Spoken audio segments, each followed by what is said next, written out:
بسم الله الرحمن الرحيم والسماء والطارق وما أدراك ما الطارق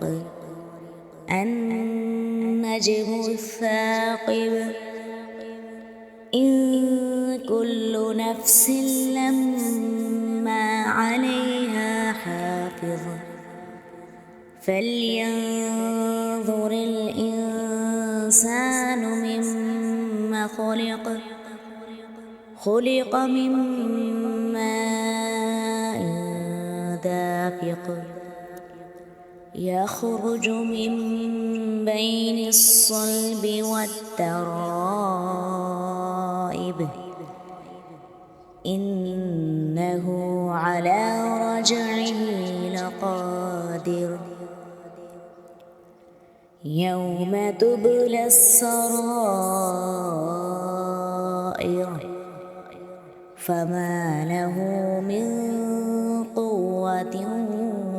ولا ناصر والسماء ذات الرجع والأرض ذات الصدع إنه لقول فصل وما هو بالهزل إنهم يكيدون كيدا وأكيد كيدا فمهل الكافرين أمهلهم